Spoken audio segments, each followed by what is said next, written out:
Hello, ബോഗിൻവില്ല എന്ന ചിത്രത്തിൻ്റെ official OTT release updation ആണ് ഇന്നൊരു വീഡിയോ ഭാഗത്ത്. വീഡിയോയിലേക്ക് വരുമ്പോൾ വീഡിയോ ലൈക്ക് ചെയ്യുക, ചാനൽ സബ്സ്ക്രൈബ് ചെയ്യുക. നവംബർ മാസം ധാരാളം ചിത്രങ്ങൾ OTT റിലീസ് ചെയ്തിട്ടുണ്ട്. ചാനൽ ഭാഗം പരിശോധിച്ചാൽ നിങ്ങൾക്ക് കാണാൻ വേണ്ടി സാധിക്കുന്നതായിരിക്കും. ഫഹദ്, ചാക്കോച്ചൻ, ജ്യോതിർമയ് എന്നൊക്കെ പ്രധാന കഥാപാത്രങ്ങളായെത്തിയ ചിത്രമായിരുന്നു ബോഗിൻവില്ല. ചിത്രത്തിന് മികച്ചൊരു പോസിറ്റീവ് റെസ്പോൺസ് അല്ല, ഒരു ആവറേജ് അഭിപ്രായം മാത്രമായിരുന്നു ലഭിച്ചിട്ടുണ്ടായിരുന്നത്. എന്നാലും എല്ലാ സിനിമാ പ്രേമികളും ഒരേപോലെ ബോഗിൻവില്ല എന്ന ചിത്രത്തിൻ്റെ OTT റിലീസിനായി കാത്തിരിക്കുകയായിരുന്നു.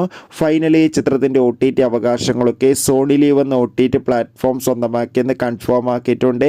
ചിത്രത്തിൻ്റെ സാറ്റലൈറ്റ് അവകാശങ്ങൾ ഏഷ്യാനെറ്റുമാണ് സ്വന്തമാക്കിയിട്ടുള്ളത്. ചിത്രം ഈ വരുന്ന ഡിസംബർ 13-ാം തീയതി സോണി ലീവിലൂടെ OTT റിലീസ് ചെയ്യുമെന്ന് ഒഫീഷ്യലായി കൺഫേം ആക്കിയിട്ടുണ്ട്. എന്തായാലും ചിത്രത്തിൻ്റെ OTT റിലീസിനായി നമുക്ക് കാത്തിരിക്കാം.